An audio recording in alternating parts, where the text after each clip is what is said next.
Sabda Kehidupan, Juli 2023.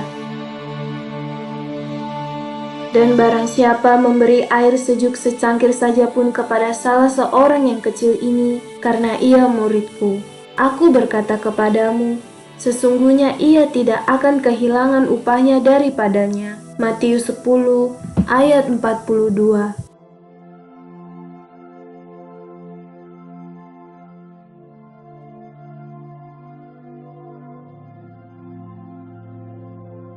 Penginjil Matius adalah seorang penulis Kristen yang berpendidikan tinggi. Ia sangat memahami janji-janji Allah Israel, dan baginya perkataan dan tindakan Yesus adalah penggenapan dari janji-janji tersebut. Oleh karena itu, dalam Injilnya, ia menyajikan ajaran Yesus dalam bentuk 5 khotbah besar, seolah-olah Yesus adalah Musa yang baru. Sabda kehidupan ini mengakhiri khotbah perutusan yang dimulai dengan pemilihan 12 rasul dan menjelaskan tuntutan-tuntutan dalam pewartaan mereka. Yesus juga berbicara tentang kesalahpahaman dan penganiayaan yang akan mereka hadapi, yang akan menuntut dari mereka kesaksian yang dapat dipercaya dan pilihan radikal. Tetapi masih ada lagi. Yesus menyatakan bahwa pengutusan para murid berakar pada misi yang dia terima dari Bapa. Ini adalah sebuah kepercayaan yang ditemukan dalam Perjanjian Lama.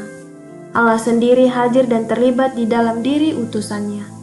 Oleh karena itu, melalui kesaksian Yesus dan mereka yang diutusnya, kasih Allah menjangkau setiap orang.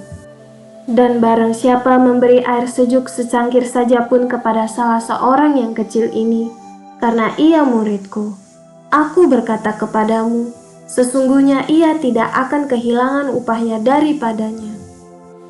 Selain misi khusus dari beberapa orang, yaitu para rasul, gembala, dan para nabi, Yesus menyatakan bahwa setiap orang Kristiani dapat menjadi muridnya.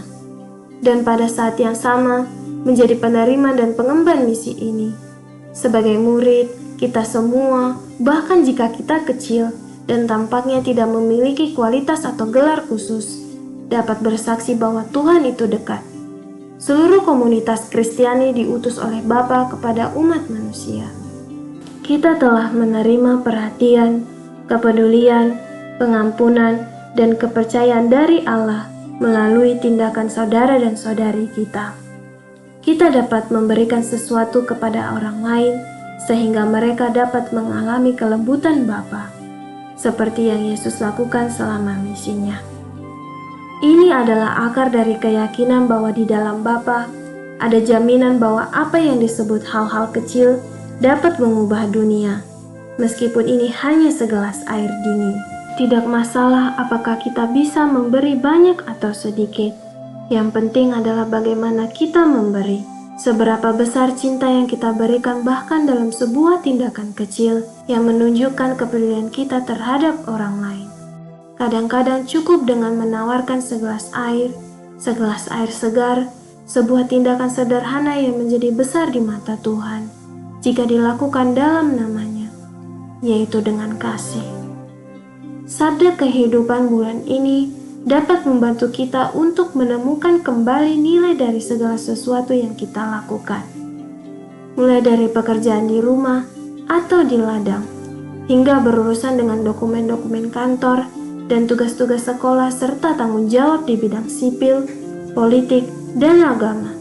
Semuanya dapat diubah menjadi pelayanan yang penuh perhatian dan kepedulian. Kasih akan memberi kita mata baru untuk mengerti apa yang dibutuhkan orang lain dan mendekati mereka dengan kreativitas dan kemurahan hati. Apa yang akan menjadi buahnya? Berkat akan menyebar karena kasih memanggil kasih. Sukacita akan berlipat ganda karena lebih banyak sukacita dalam memberi daripada menerima. Dan barang siapa memberi air sejuk secangkir saja pun kepada salah seorang yang kecil ini, karena ia muridku, aku berkata kepadamu, sesungguhnya ia tidak akan kehilangan upahnya daripadanya.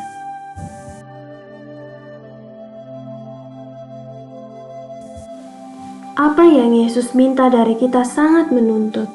Dia meminta kita untuk tidak menghentikan aliran kasih Allah, Dia meminta kita untuk menjangkau dengan hati yang terbuka setiap pria dan wanita dan menawarkan pelayanan yang konkret, mengatasi prasangka dan penilaian kita. Dia menginginkan kerjasama kita yang aktif, kreatif, dan bertanggung jawab demi kebaikan bersama, mulai dari hal-hal kecil setiap harinya.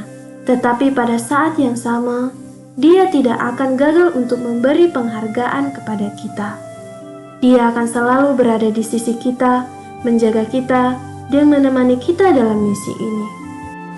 Saya meninggalkan pekerjaan saya di Filipina dan pergi ke Australia untuk bersama keluarga saya. Saya mendapatkan pekerjaan sebagai petugas kebersihan di sebuah lokasi konstruksi. Saya harus mengurus ruang makan, ruang ganti, kantor, dan kantin yang digunakan oleh lebih dari 500 pekerja. Ini adalah pekerjaan yang sama sekali berbeda dari pekerjaan yang saya miliki sebelumnya, sebagai seorang insinyur. Karena kasih kepada orang lain, saya memastikan bahwa ruang makan selalu bersih dan rapi. Namun, ada orang yang tidak peduli dengan kebersihan. Saya tidak kehilangan kesabaran, karena ini adalah kesempatan bagi saya untuk mengasihi Yesus dalam diri setiap orang yang saya temui.